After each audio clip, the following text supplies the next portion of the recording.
हरिओम. सद्गुरु ओम मालती आई की जय. व्रजभूमीतील भक्तकथा मालेत मी अनुप्रिता थत्ते तुम्हा सर्वांचं स्वागत करते. या कथामालेतली 86वी कथा आपण आज ऐकूया. ही कथा आहे मुखिया श्री गोकुलदासजी यांची. या कथेमध्ये एक विलक्षणच योगायोग आपल्याला दिसतो. व्रजभूमीमध्ये श्री विष्णू, श्रीराम, श्रीकृष्ण आणि गौरांग प्रभू ह्या सर्वांना एकाच ह्याचं मानलं जातं. म्हणजे हे एकमेकांचे अवतार आहेत, विष्णूचेच हे सगळे अवतार आहेत असं मानलं जातं. आपल्या कथेचे जे नायक आहेत श्री गोकुलदासजी, हे खरं तर कृष्णाचे भक्त आहेत. पण त्यांच्याकडून रामाची भूमिका रामलीलेमध्ये दैववशात अत्यंत सुंदर पद्धतीने केली गेली. यासंबंधी एक विलक्षण घटना घडली आणि मग ते कायमसाठी वृंदावन येथे निघून गेले. मुखिया श्री गोकुलदासजी यांचा जन्म संवत 1935 मध्ये राजस्थानमधील महुआ ह्या गावातील एका ब्राह्मण परिवारामध्ये झाला. ते अत्यंत रूपवान, गुणवान होते आणि भक्तिभावही लहानपणापासून त्यांच्यामध्ये स्पष्ट दिसत असे. ह्या तिन्ही गुणांमुळे इतर बालकांच्यामध्ये ते एकदम उठून दिसत, वेगळे दिसत. केवळ 12 वर्षाचे असताना त्यांनी भरतपूर येथील लाला महाराज मंदिरातील श्री रेवती शरणदास बाबाजी यांच्याकडून दीक्षा घेतली आणि ते तिथेच राहून त्यांची सेवा करू लागले. म्हणजे 12व्या वर्षीच त्यांनी घर सोडलं. ते सेवेमध्ये रमलेले होते आणि त्यांच्या ह्या गोड दिसणं, गोड वागणं आणि अत्यंत भक्तिभाव, सेवाभाव याच्यामुळे या गुरूंचं त्यांच्यावरती अतिशय प्रेम जडलेलं होतं. एक दिवस एका रामलीला मंडळीच्या मालकाची दृष्टी त्या गोकुलदासजींवर पडली. त्या काळी या रासमंडलीच्या मालकांना स्वामी असं म्हटलं जाई. श्री रेवती शरणदास बाबांच्या जवळ जाऊन हे स्वामी म्हणाले की माझी तुम्हाला एक विनम्र प्रार्थना आहे. मला एक विनम्र प्रार्थना करायची आहे तुम्हाला. तर तुमची जर आज्ञा असेल तर मी बोलतो. अवश्य सांगा असं बाबांनी उत्तर दिलं. मग ते स्वामी म्हणाले की तुम्ही ह्या बालकाला काही दिवस मला देऊ शकाल का? ह्या बालकाला पाहिल्यानंतर मला अशी आतून प्रेरणा होती आहे की जर आमच्या मंडळीमध्ये रामाची भूमिका म्हणजे रामाचं स्वरूप बनून हा जर उभा राहिला तर फार छान होईल. कारण रूप, गुण, शील आणि स्वभाव ह्यामध्ये रामाशी त्याचं कितीतरी साम्य आहे. रामाच्या स्वरूपात ह्याला पाहून लोकांना अगदी असंच वाटेल की साक्षात श्रीरामच ह्या लीलेमध्ये आविर्भूत झालेले आहेत. माझी ही प्रार्थना आहे की रामलीलेचा खेळ पाहण्यासाठी जे भक्त येतात त्यांना सुखी करण्याच्या हेतूने आपण ह्या बालकाला काही दिवसासाठी माझ्याबरोबर पाठवावं. बाबा फारच विचारात पडले, कारण त्यांनाही गोकुलदासजींचा लळा लागलेला होता. थोड्या वेळाने ते म्हणाले, ह्या बालकाला थोडा काळ का होईना पण तुमच्या बरोबर पाठवणं आणि आपल्यापासून दूर करणं ह्याच्यामध्ये मला किती कष्ट होतील, मला किती वाईट वाटेल याची तुम्हाला कल्पना नाही येऊ शकत. पण असू दे, जर ह्याच्याद्वारे भक्त समाजाची काही सेवा होणार असेल, तेच त्याचं विधी लिखत असेल तर आपण ह्याला अवश्य घेऊन जा. अशा प्रकारे सद्गुरूंनी परवानगी दिली आणि गोकुलदासजींना त्यांच्याबरोबर जाण्याची आज्ञा केली. गुरुदेवांची आज्ञा म्हणून मनात नसताना ही सेवा या गोकुलदासजींना स्वीकारावी लागली. थोडे दिवस त्या मंडळींच्या बरोबर सराव केल्यानंतर ते रामजीचा म्हणजेच रामाचा अभिनय अत्यंत सुंदर पद्धतीने सादर करू लागले. कारण खरोखरीच ते दिसायला शांतपणा त्यांचा, त्यांचे गुण, त्यांचं एकंदरीत चालणं, त्यांचं एकंदरीत सगळा आविर्भाव हे रामाचं पात्र सादर करण्यासाठी अत्यंत योग्य होतं. त्यामुळे आणि त्यांच्यामध्ये भक्तिभावही होताच. त्यामुळे ते अभिनय इतक्या स्वाभाविक आणि सुंदर पद्धतीने भक्तिभाव पूर्ण रीतीने करीत असत, की लोकांना ते पाहून अतिशय आनंद होत असे. लोक त्याच्यामध्ये इतके मग्न होत, तो खेळ पाहण्यामध्ये, की त्यांना घरादाराचीही शुद्ध राहत नसे. जिथे म्हणून कुठे या रामलीलेचा खेळ असे, तिथे खूप गर्दी जमायची. अशा प्रकारे त्या मंडळीची ख्याती सगळीकडे खूप पसरली. अर्थातच ते पाहून काही लोकांना फार द्वेष वाटू लागला. आता ह्या मंडळीला कसं बरं फजिती करावी आणि तिची नाचक्की कशी करावी ह्याबद्दल ते विचार करू लागले आणि लवकरच त्यांना संधी मिळाली. एक दिवस भरतपूर येथे मंडलीचा धनुष्य यज्ञ या विषयाची लीला सादर करण्याचा बेत होता. त्या दिवशीसाठी खूप जोरजोराने तयारी सुरू झाली. कारण इतके राजे, तेवढी पात्र, तेवढा मोठा सेट हे सगळं उभं करायचं होतं. एक धनुष्य पण त्यांनी बनवलेलं होतं, जे बांबूचं बनलेलं होतं आणि अतिशय सहजपणाने ते तुटू शकत होतं. आता विद्वेषी लोक त्या तयारीमध्ये अगदी उत्साह दाखवत सामील झाले. बाहेरून ते आपण हितैषी असल्याचेच दाखवत होते. धनुष्य पाहून ते म्हणाले, की हे धनुष्य काही ठीक नाही आहे. हे लाकडाचं आहे हे साधारण समजतच आहे. तर ह्याला सगळ्या बाजूनी असा गोठ लपेटला पाहिजे, म्हणजे भगवा गोठ लपेटला पाहिजे सोनेरी, आणि त्याला सोनेरी गोंडे लावून सजवलं पाहिजे. हे द्या आम्हाला, आम्ही ह्याला सजवून आणतो. त्यावर स्वामी म्हणाले, नको नको, आता तारीख जवळ आलेली, वेळ जवळ आलेली आहे आणि तुम्ही तो सगळा बॅटंती लावून आणि त्याला ते सोनेरी गोंडे वगैरे लावून हे आणायला खूप उशीर होईल. असू दे, हे आहे तसंच असू दे. तेव्हा ते लोक म्हणाले, की तुम्ही चिंता करू नका. आम्ही अगदी पटकन सजवून अगदी लीला सुरू होण्यापूर्वी या मंचावरती ते धनुष्य आणून ठेवतो.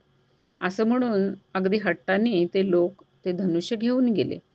त्यांनी वास्तविक पाहता पहिल्यांदाच एक लोखंडाचं धनुष्य बनवून ठेवलेलं होतं आणि त्याच्यावरती ती सोनेरी पट्टी लपेटून आणि सुंदर फुलांनी त्याला सजवून ठेवलेलं होतं. ते धनुष्य आणून त्यांनी गुपचूप लीलेच्या सुरुवातीला मंचावरती नेऊन ठेवलं. त्यांनीच आणून ते ठेवलेलं असल्यामुळं कुणाला ते हातात घेण्याचा प्रश्न आला नाही आणि ते धनुष्य लोखंडाचं आहे हे कुणाला कळलं नाही. लीला सुरू झाली. एक एक राजा आला. त्यांनी धनुष्याशी झुंज घेतली आणि पराभव झालेल्याचा अभिनय करून तो निघून गेला. मग सगळे असे राजे गेल्यावरती जनक महाराज अत्यंत विषादाने म्हणाले, अबजिन को माखई भट मानी, वीर बिहीन मही मैं जानी, तजहु आस निज निज गृह जाहू, लिखान विधी वैदेही बिबाहू. म्हणजे आता आपल्या वीरतेचा अभिमान असलेल्या वीरांनो, मी जे बोलतो आहे त्याचं कृपया वाईट वाटून घेऊ नका. मला कळलेलं आहे की पृथ्वीवरती आता कोणीही वीर राहिलेला नाही आणि सीतेच्या विवाहाच्या आशेने आपण जे इथे आलेले आहात ते आता आपापल्या घरी जा आणि बहुतेक ब्रह्मदेवाने सीतेच्या भाग्यामध्ये विवाह योग लिहिलेलाच नसावा. तेव्हा विश्वामित्राच्या पात्राने ह्या रामचंद्रजींना म्हणजे ह्या श्री गोकुलदासजींना आज्ञा दिली, उठहु राम भंजहु भवचापा, मेटहु तात जनक परितापा. म्हणजे हे राम, आता उठा, आता वेळ आलेली आहे. शिवजीचे धनुष्य तोडून जनकाचा हा संताप तुम्ही दूर करा. गुरुचे वचन ऐकून मंचरूपी उदयाचलावर रामरूपी बालसूर्य उदय पावावा, त्याप्रमाणे श्री गोकुलदासजी उठले. त्यांचं ते रुबाबदार चालणं, त्यांचं रूप बघून सीतेचा पात्र जे होतं त्यांनी अगदी आनंद झालेल्याचा अभिनय केला आणि आकुल व्याकुल भावाने मनातल्या मनात ती प्रार्थना करू लागली. अर्थात ही प्रार्थना मोठ्याने म्हटली गेली. मग तिने गणेशजीची प्रार्थना केली. गणनायक वरदायक देवा, आज लगे की निहू तुम सेवा, बार बार विनती सुन मोरी, करहु चाप गरुता अति थोरी. हे वर देने वाले श्री गणेशजी, मी आजपर्यंत याच क्षणासाठी तुमची सेवा केलेली होती. मी आता तुम्हाला वारंवार विनंती करते की धनुष्याचा जडपणा तुम्ही अत्यंत कमी करा. त्याच वेळेला श्रीरामाने म्हणजेच ह्या गोकुलदासजींनी सीतेकडे एकदा पाहिलं आणि मग त्या धनुष्याच्या भोवती फिरून त्या धनुष्याकडे अशा नजरेने त्यांनी पाहिलं की एखादा मोठा गरुड जसा एखाद्या छोट्याशा सापाकडे बघतो. आणि मग गोकुलदासजींनी अत्यंत स्फूर्तीने ते धनुष्य सहज उचललं. हे पाहिल्यावरती जे ह्याच्यामध्ये विंगेमध्ये वगैरे उभे होते लोक, त्यांना आता खूप आनंद झाला. त्यांच्या मनात आलं की आता हे धनुष्य काही तुटणार नाही. कारण याचा आणि कुणाला काय आहे इंगित ते काही कुणाला माहीतच नाही आहे. आणि आता ह्या रामाची आणि ह्या रामलीला मंडलीची चांगली फजिती होणार आहे. आता हा श्रीराम म्हणणारा आपली सगळी ताकद लावून शेवटी हरेल आणि धनुष्य काही तुटणारच नाही आणि मग धनुष्य यज्ञ असफल होईल, असे ते मनात मांडे खात आहेत. तेवढ्यात ह्याच्यावरचा जो कोणी वक्ता होता बोलणारा म्हणजे तो म्हणाला, लेत चढावत खैचित गाढे, काहून लखा देख सब ठाडे, तेही छन राम मध्य धनु तोरा, भरे भुवन धुनी घोर कठोरा. आणि त्याबरोबर हातातलं धनुष्य असं वरती उचलून त्याला ती प्रत्यंचा जोडण्याचा अभिनय करण्यासाठी त्यांनी ते धनुष्य जोराने ओढलं गोकुलदासजींनी.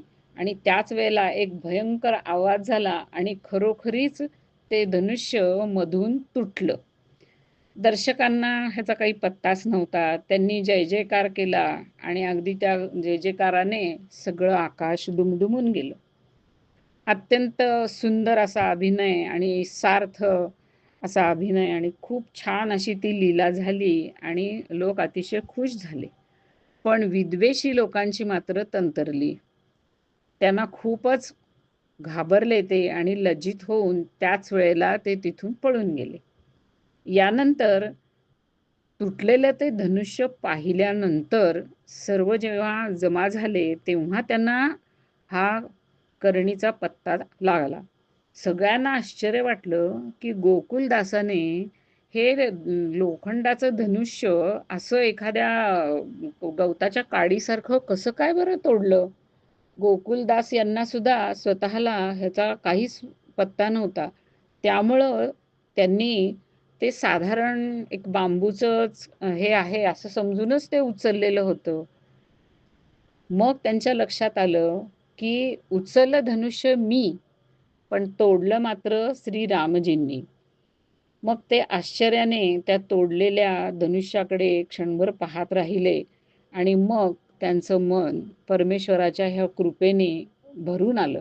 त्यांच्या डोळ्यातून त्या कृपेच्या साक्षात्काराने रामावरचं प्रेम, परमेश्वरावरचं प्रेम अश्रूंच्या रूपाने डोळ्यातून वाहू लागलं. आता मात्र त्यांनी निश्चय केला, प्रभूची आपल्यावरची ही कृपा पाहून कायमसाठी त्यांचं मन प्रभूच्या चरणामध्ये जाऊन घट्ट चिकटलं. राहिली सुरलेली उरली सुरलेली सुद्धा सगळी इच्छा सगळं गेलं आणि संसारातून पूर्ण विरक्ती निर्माण झाली. त्यांनी ती रासलीला सगळं सगळं सोडलं आणि आता ज्या परमेश्वराने, ज्या कृपालू प्रभूने आपल्यावरती इतकी कृपा केली, त्याची ही कृपा मिळाल्यानंतर आता काय ह्या संसाराचं तोंड बघायचंय असं म्हणून ते थेट वृंदावन येथे निघून गेले आणि पूर्ण जीवन आता फक्त परमेश्वराचं भजन आणि चिंतन ह्याच्यामध्ये व्यतीत करण्याचा त्यांनी निश्चय केला. मग आपल्या गुरुदेवांकडून त्यांनी विरक्त वेश घेतला आणि ते वृंदावन येथे खरोखरी निघून गेले. मग यमुना तटावर श्रीजीच्या बगीच्यामध्ये राहून ते गोपाल मंत्र राजाची साधना करू लागले. हळूहळू तिथेही समाज गायनामध्ये ते अत्यंत प्रसिद्ध झाले. अनेक श्री युगल शतक आणि श्री महावाणीचे पाठ समाज गायन त्यांनी केलं. त्यांचं हे अत्यंत सुंदर असं गायन ऐकलं जगद्गुरू श्री निंबार्काचार्य पाद पीठाधीश्वर श्री बालकृष्ण देवाचार्यजी यांनी आणि त्यांच्यावरती ते अत्यंत प्रसन्न झाले आणि वनखंडी महादेवाच्या जवळील छोटी कुंज येथील सर्व सेवा त्यांनी त्यांना प्रदान केली.